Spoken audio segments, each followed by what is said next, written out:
ಸ್ನೇಹಿತರೆ ನಮಸ್ಕಾರ. ಕಿಚ್ಚ ಸುದೀಪ್ ಅವರ ಬಗ್ಗೆ ಕೆಲವೊಂದು ಸಲ ಕೆಲವೊಂದಷ್ಟು ಅಭಿಪ್ರಾಯಗಳು ಸೋಷಿಯಲ್ ಮೀಡಿಯಾದಲ್ಲಿ ವ್ಯಕ್ತವಾಗೋದು ಸಾಮಾನ್ಯ. ಅದರಲ್ಲೂ ಕೂಡ ಈ ಬಿಗ್ ಬಾಸ್ ಕಾರ್ಯಕ್ರಮದಲ್ಲಿ ವಾರಕ್ಕೆ ಒಮ್ಮೆ ಬರುವಂಥ ಕಿಚ್ಚ ಸುದೀಪ್ ಅವರು 2 ದಿನಗಳ ಕಾಲ ಸ್ಪರ್ಧಿಗಳಿಗೆ ನಾನಾ ವಿಚಾರದ ಬಗ್ಗೆ ಕಿವಿ ಹಿಂಡಿ ಹೋಗುವಂಥದ್ದು ಕೂಡ ಕಾಮನ್. ಅದರಲ್ಲೂ ಕೂಡ ಶನಿವಾರದ ಎಪಿಸೋಡ್ ಬಂತು ಅಂತ ಹೇಳಿದ್ರೆ ಯಾರ್ಯಾರ ಗ್ರಹಚಾರ ಕೆಟ್ಟಿರುತ್ತೋ ಏನೋ ಅನ್ನೋಂಥ ಆತಂಕ ಸಹಜವಾಗಿ ಎಲ್ಲರಲ್ಲೂ ಕೂಡ ಇರ್ತದೆ. ಆದರೆ ಕಿಚ್ಚ ಸುದೀಪ್ ಅವರು ಆ ಒಬ್ಬ ಸ್ಪರ್ಧೆಯ ವಿಚಾರದಲ್ಲಿ ಮಾತ್ರ ಮೌನವನ್ನು ತಾಳುವಂಥದ್ದು, ಅಥವಾ ಇಂಡೈರೆಕ್ಟ್ ಆಗಿ ಹೇಳುವಂಥ ವಿಚಾರವನ್ನು ಹೇಳುವಂಥದ್ದು, ಅಥವಾ ಏನೂ ಕೂಡ ಕೆಲವೊಂದು ಸಲ ಹೇಳದೆ ಹೋಗುವಂಥದ್ದು, ಇವನ್ನೆಲ್ಲ ಗಮನಿಸಿದ್ರೆ ಎಲ್ಲೋ ಒಂದು ಕಡೆ ಕಿಚ್ಚ ಸುದೀಪ್ ಅವರು ಕೂಡ ಇವರಿಗೆ ಸಾಫ್ಟ್ ಕಾರ್ನರನ್ನು ತೋರಿಸ್ತಿದ್ದಾರಾ, ಅಥವಾ ಇವರ ವಿರುದ್ಧವಾಗಿ ಮಾತನಾಡೋದಕ್ಕೆ ಹೆದರ್ತಾ ಇದ್ದಾರಾ? ಕಿಚ್ಚ ಸುದೀಪ್ಗೆ ಇಲ್ಲಿ ಈ ಸ್ಪರ್ಧೆ ಅಂತ ಹೇಳಿದ್ರೆ ಒಂದು ರೀತಿಯಲ್ಲಿ ಏನಾದರೂ ಅಳುಕಿದೆಯಾ ಆ ಸ್ಪರ್ಧೆಯ ಬಗ್ಗೆ ಮಾತನಾಡೋದಕ್ಕೆ ಅನ್ನೋ ರೀತಿಯಲ್ಲಿ ಒಂದಷ್ಟು ಅನುಮಾನಗಳು ಸೋಷಿಯಲ್ ಮೀಡಿಯಾದಲ್ಲಿ ವ್ಯಕ್ತವಾಗ್ತಿದ್ದಾವೆ. ಫಾರ್ ಎಕ್ಸಾಂಪಲ್, ನೀವು ಸುಮ್ಮನೆ ಈ ಬಿಗ್ ಬಾಸ್ನ ರಿಲೇಟೆಡ್ ಸ್ಟೋರೀಸ್ಗಳನ್ನು ಅಥವಾ ಟ್ರೋಲ್ ಪೇಜಸ್ಗಳನ್ನು ಸ್ಕ್ರಾಲ್ ಮಾಡಿದರೆ ನಿಮಗಿದು ಗೊತ್ತಾಗಬಹುದು. ಇಲ್ಲ ಅಂತ ಹೇಳಿದ್ರೆ ಇಲ್ಲ ಸುಳ್ಳು ಹೇಳ್ತಿದ್ದೀರಾ ನೀವು ಅಂತಲೂ ಕೂಡ ಅನಿಸ್ಬೋದು. ಬಟ್ ಆ ಸ್ಕ್ರಾಲ್ ಮಾಡಿದಂಥವ್ರಿಗೆ ಅಥವಾ ಅದನ್ನು ಗಮನಿಸಿದವ್ರಿಗೆ ಬಹುಶಃ ಇದು ಅರ್ಥ ಆಗ್ತದೆ. ನೀವು ಸೂಕ್ಷ್ಮವಾಗಿ ಬಿಗ್ ಬಾಸ್ ಕಾರ್ಯಕ್ರಮವನ್ನು ವೀಕ್ಷಿಸಿದರೂ ಕೂಡ ಇದು ಅರ್ಥ ಆಗ್ತದೆ. ಈಗ 2 ಪಂಚಾಯಿತಿ ಆಯಿತು. 2 ಪಂಚಾಯಿತಿಯಲ್ಲೂ ಕೂಡ ಇಂಥದ್ದೊಂದು ಅನುಮಾನ ಮೂಡುವಂತೆ ಮಾಡಿದ್ದು ಕೂಡ ಇದೆ. ಹಾಗಂದ ಮಾತ್ರಕ್ಕೆ ಆರಂಭದಲ್ಲೇ ಕಿಚ್ಚ ಸುದೀಪ್ ಅವರು ಎಲ್ರಿಗೂ ಕೂಡ ಜಾಡಿಸ್ಬೇಕು ಅಂತ ಹೇಳಿದ್ರೆ ಆಗುತ್ತಾ ಅಂತೇಳಿ ನೀವು ಕೇಳ್ಬೋದು. ಹಾಗೆ ಯಾಕೆ ಆಗೋದಿಲ್ಲ? ಈ ಕಾಕ್ರೋಚ್ ಸುದ್ದಿ ಕಳೆದ ವಾರನೂ ಕೂಡ ಜಾಡಿಸ್ಕೊಂಡಿದ್ರು, ಈ ವಾರನೂ ಕೂಡ ಜಾಡಿಸ್ಕೊಂಡಿದ್ದರು. ಆದರೆ ಅಶ್ವಿನಿ ಗೌಡ ವಿಚಾರದಲ್ಲಿ ಎಲ್ಲೋ ಒಂದು ಕಡೆ ಸಾಫ್ಟ್ ಕಾರ್ನರ್ ಸುದೀಪ್ ತೋರಿಸ್ತಿದ್ದಾರಾ ಅನ್ನುವಂಥ ಅನುಮಾನ ಇದೆ. ಯಾಕೆ ಹಾಗನ್ನಿಸ್ತು ಹೇಳ್ತಾ ಹೋಗ್ತೀನಿ. ಅದಕ್ಕಿಂತ ಮುಂಚೆ ನೀವಿನ್ನೂ ಕೂಡ ನಮ್ಮ ಚಾನಲನ್ನು ಸಬ್ಸ್ಕ್ರೈಬ್ ಮಾಡಿಲ್ಲ ಅಂದರೆ ದಯವಿಟ್ಟು ಕೂಡಲೇ ಸಬ್ಸ್ಕ್ರೈಬ್ ಮಾಡಿ ಸ್ನೇಹಿತರೆ. ಅಶ್ವಿನಿ ಗೌಡ ಕನ್ನಡ ಪರ ಹೋರಾಟಗಾರ್ತಿ, ಜೊತೆಗೆ ಚಲನಚಿತ್ರ ಮತ್ತು ಧಾರಾವಾಹಿಯ ನಟಿಯೂ ಕೂಡ ಹೌದು. ಹಾಗೆಯೇ ಹುಟ್ಟು ಶ್ರೀಮಂತೆಯೂ ಕೂಡ ಹೌದು. ವಿವಾದಗಳನ್ನು ಮೈಮೇಲೆ ಎಳೆದುಕೊಂಡಂತಹ ವಿವಾದಗಳ ಪ್ರಾಣಿಯೂ ಕೂಡ ಹೌದು.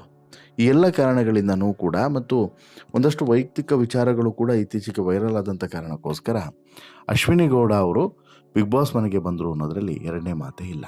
ಆದರೆ ಹೀಗೆ ಬಂದಂಥ ಅಶ್ವಿನಿ ಗೌಡ ಬಿಗ್ ಬಾಸ್ ಮನೆಯಲ್ಲಿ ನಿಜವಾದಂತಹ ರಾಣಿಯ ರೀತಿ ವರ್ತನೆ ಮಾಡಿಬಿಟ್ರು.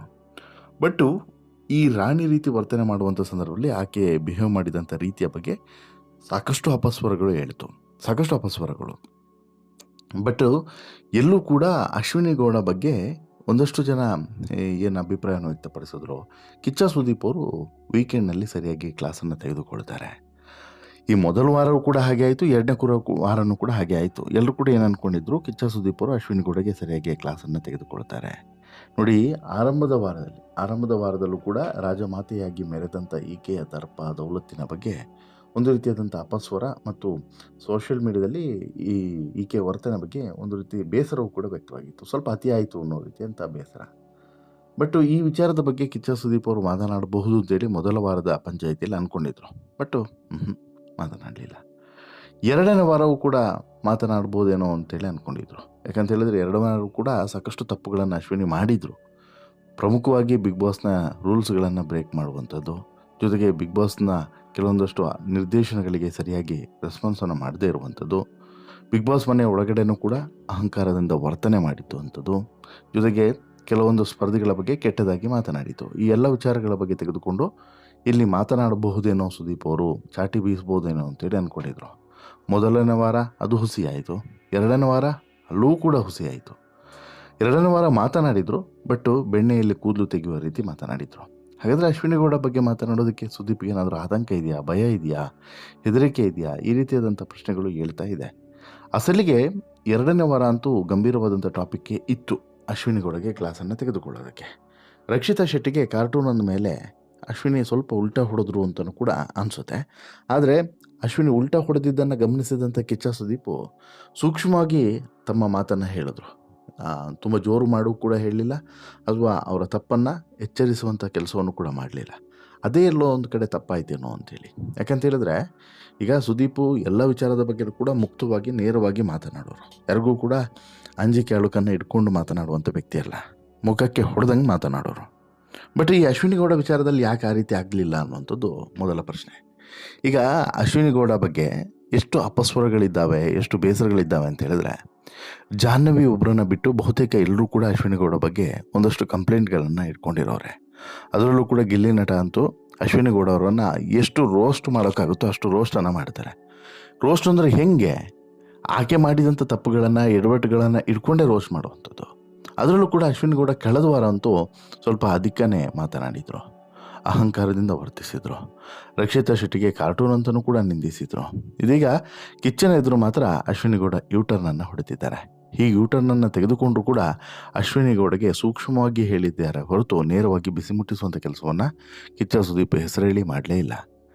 ಏನಾಯಿತು, ಕಳೆದ ವಾರ ಜಂಟಿ ಮತ್ತು ಒಂಟಿಗಳ ನಡುವೆ ಭಾರಿ ದೊಡ್ಡ ಪ್ರಮಾಣದಲ್ಲಿ ಕಿತ್ತಾಟ ನಡೀತಾ ಇತ್ತು. ಈ ಗಲಾಟೆ ಕಿತ್ತಾಟದ ಮಧ್ಯೆ ರಕ್ಷಿತಾ ಶೆಟ್ಟಿ ತಂಪಾಡಿಗೆ ತಾವಿದ್ದು ಓಡಾಡ್ಕೊಂಡಿದ್ರು. ಇದನ್ನು ನೋಡಿದಂಥ ಅಶ್ವಿನಿ ಗೌಡ ರೋಸಿ ಹೋಗಿದ್ರು. ರಕ್ಷಿತಾ ಅವರ ಕೈ ತೋರಿಸುತ್ತಾ ಈ ಕಾರ್ಟೂನ್ ಯಾವ ಕಡೆ ಅಂತೇಳಿ ಆವೇಶಭರಿತರಾಗಿ ಮಾತನಾಡಿದರು. ಇದು ಜಾಹ್ನವಿ ಜೊತೆಗೆ ಮಾತನಾಡಿರುವಂಥದ್ದು. ಇದು ಸೂಪರ್ ಸಂಡೇ ವಿದ್ದು ಭಾಷಾ ಕಿಚ್ಚ ಸುದೀಪ ಅಥವಾ ಅದಕ್ಕಿಂತ ಮುನ್ನ ಶನಿವಾರದ ಸಂಚಿಕೆಯಲ್ಲಿ ವಾರದ ಕಥೆ ಕಿಚ್ಚನ ಜೊತೆಯಲ್ಲಿ ಅದರ ಚರ್ಚೆಗೆ ಬರುತ್ತೆ ಅಂತೇಳಿ ಅಂದ್ಕೊಂಡಿದ್ರು. ಬಟ್ ಬಂತು, ಸೂಪರ್ ಸಂಡೇ ವಿದ್ದು ಭಾಷಾ ಕಿಚ್ಚ ಸುದೀಪ ಎಪಿಸೋಡ್ನಲ್ಲಿ ಬಂತು ಭಾನುವಾರ. SR ನೋ ರೌಂಡ್ನಲ್ಲಿ ಈ ಪ್ರಶ್ನೆ ಹೇಳುತ್ತೆ. ಸುದೀಪು ರಕ್ಷಿತಾ ಈ ಮನೆಯ ಕಾರ್ಟೂನ್ ಅಂಥೇಳಿ ಹೌದಾ ಅಂಥೇಳಿ ಪ್ರಶ್ನೆಯನ್ನು ಕೇಳ್ತಾರೆ. ಅದಕ್ಕೆ ಅಶ್ವಿನಿ ನೋ ಅಂಥೇಳಿ ಬೋರ್ಡನ್ನು ತೋರಿಸ್ತಾರೆ. ಶಾಕ್ ಆಗುತ್ತೆ ಯಾರಿಗೆ, ಸುದೀಪ್ ಅವ್ರಿಗೆ. ಅಯ್ಯೋ ಸುದೀಪು, ನೀವು ಇಲ್ಲಿ ನೋ ಅಂತೇಳಿ ಕೊಟ್ಟಿದ್ದೀರಾ ಅಂತೇಳಿ ಕೇಳ್ತಾರೆ. ಯಾಕೆ ನೋ ಅಂತಲೂ ಕೂಡ ಕೇಳ್ತಾರೆ. ನನಗೆ ರಕ್ಷಿತ ಕಾರ್ಟೂನ್ ಅಂತೇಳಿ ಅನಿಸೋದಿಲ್ಲ, ಅವಳು ಇನ್ನೂ ಕೂಡ ಚಿಕ್ಕ ವಯಸ್ಸಿನವಳು, ನಾವೆಲ್ಲ ಹಿರಿಯರಿದ್ದೇವೆ. ನನ್ನ ಪ್ರಕಾರ ಅವಳು ತುಂಬ ಸೂಕ್ಷ್ಮ, ಅವಳು ಕಾರ್ಟೂನ್ ಅಲ್ಲ ಅಂತೇಳಿ ಹೇಳ್ತಾರೆ. ಆದರೆ ಸುದೀಪಿಗೆ ಈ ಮಾತನ್ನು ಕೇಳಿ ನಗಬೇಕು ಆಡಬೇಕು ಒಂದು ಕೂಡ ಗೊತ್ತಾಗಲಿಲ್ಲ. ಬಟ್ ಕಿಚ್ಚ ಸುದೀಪ್ ಏನೂ ಕೂಡ ಮಾತನಾಡೋದಿಲ್ಲ. ಏನು ಅಂದರೆ ಏನೂ ಕೂಡ ಮಾತನಾಡೋದಿಲ್ಲ. ಆದರೆ ಕಾಕ್ರೋಚ್ ಸುದ್ದಿ ಮಾತ್ರ ಇಲ್ಲಿ ಎಸ್ ಅಂತೇಳಿ ಹೇಳ್ತಾರೆ, ಜೊತೆಗೆ ಯಾಕೆ ಅನ್ನೋದನ್ನು ಕೂಡ ಹೇಳ್ತಾರೆ. ಬಟ್ ಸುದೀಪ್ ಅವರು ನಂತರ ಒಂದು ಸೂಕ್ಷ್ಮವಾಗಿ ಒಂದು ಮಾತನ್ನು ಹೇಳ್ತಾರೆ.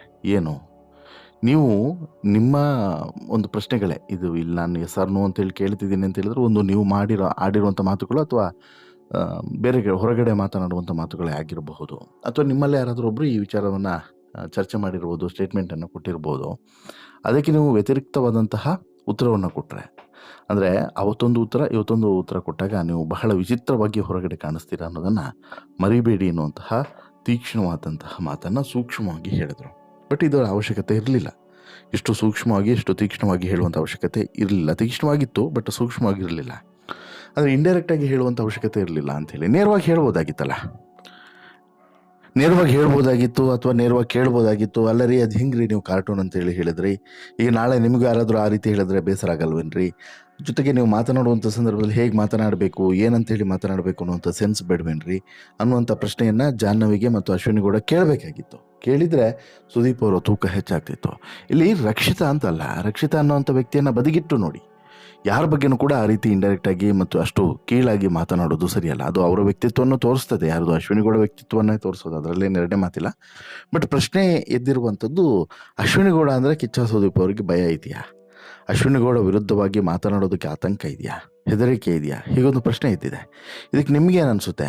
ನಿಮಗೂ ಕೂಡ ಈ ರೀತಿಯಾದಂಥ ಭಾವನೆ ಮೂಡಿತ್ತಾ? ಅಂದರೆ ಅಶ್ವಿನಿ ಗೌಡ ವಿರುದ್ಧವಾಗಿ ಇವ್ರು ಯಾರೂ ಕೂಡ ಮಾತನಾಡೋದಿಲ್ಲ, ಅಶ್ವಿನಿ ಗೌಡ ಮಾಡಿದ್ದೆಲ್ಲವೂ ಕೂಡ ಸರಿ ಅಂತೇಳಿ ತೀರ್ಮಾನಿಸಿ ಬಿಡ್ತಾರೆ ಅಂತೇಳಿ ಅನಿಸುತ್ತಾ ನಿಮಗೂ ಕೂಡ? ಆ ರೀತಿಯಾದಂಥ ಭಾವನೆ ನಿಮಗೂ ಕೂಡ ಬಂದಿತ್ತು? ದಯವಿಟ್ಟು ನಿಮ್ಮ ಅಭಿಪ್ರಾಯವನ್ನು ಕಮೆಂಟ್ ಮಾಡಿ ತಿಳಿಸಿ. ಜೊತೆಗೆ ಈ ಸ್ಟೋರಿ ಇಷ್ಟ ಆಯಿತು ಅಂತ ಹೇಳಿದ್ರೆ ಲೈಕ್ ಮಾಡಿ, ಶೇರ್ ಮಾಡಿ, ಚಾನಲ್ಗೆ ಸಬ್ಸ್ಕ್ರೈಬ್ ಆಗೋದನ್ನು ಮರಿಬೇಡಿ. ಧನ್ಯವಾದ.